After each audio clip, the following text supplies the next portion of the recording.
ચા સાથે એવી કઈ વસ્તુઓ છે કે જે આપણે ના લેવી જોઈએ, એને બિલકુલ અવોઇડ કરવી જોઈએ? તો સૌથી પહેલાં તો ચાની સાથે આપણે દૂધ અથવા તો દહીંથી બનેલી વસ્તુઓને અવોઇડ કરવી જોઈએ. ચા સાથે આપણે મોટા ભાગે પરાઠા અને દહીં ખાવાનું પસંદ કરતા હોઈએ છીએ. તો પરાઠા અને દહીં આ બંને વસ્તુ જે છે ચાની અંદર મોજૂદ કેફીન અને ટેનિન જે છે એના કારણે પાચન તંત્ર બિલકુલ સ્લો ડાઉન કરી દે છે અને આપણા શરીરની અંદર ગેસ એસિડિટીનું પ્રમાણ વધારી દેતા હોય છે, અપચાનો પ્રોબ્લેમ થતો હોય છે. તો આ વસ્તુને આપણે બિલકુલ અવોઇડ કરવી જોઈએ.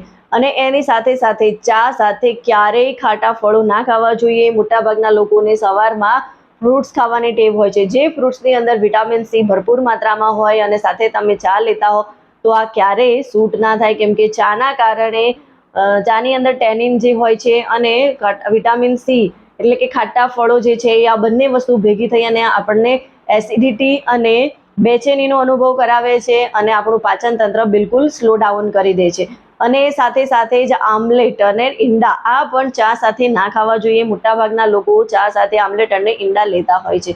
તો આમલેટ અને ઈંડાની અંદર પ્રોટીન ભરપૂર માત્રામાં હોય છે, એ પણ હેવી થઈ જાય છે અને સાથે સાથે ટેનિન પ્રોટીનને પચવામાં ઘણો બધો અવરોધ ઊભો કરી દે છે.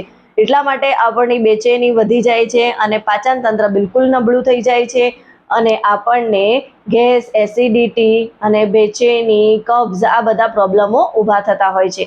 તો ચા સાથે આપણે આવા પદાર્થો પણ ના લેવા જોઈએ. અને ઘણીવાર ચા સાથે મોટાભાગના લોકોને તળેલી વસ્તુઓ ખાવાની બહુ જ પસંદ હોય છે. સમોસા, કચોરી, પકોડા આ બધી વસ્તુઓ બહુ જ ભાવતી હોય છે. તો આ વસ્તુ પણ આપણને નુકસાનદાયક છે, કેમ કે આ વસ્તુ લેવાથી આપણું પાચન તંત્ર બિલકુલ નબળું થાય છે અને એમાં પણ ચામાં ટેનિન અને બીજા ઘણા બધા કેમિકલ્સ મોજૂદ હોય છે, જે ગેસ, એસિડિટીનું પ્રમાણ વધારી દેતા હોય છે, કબજિયાતનું પ્રમાણ વધારી દેતા હોય છે.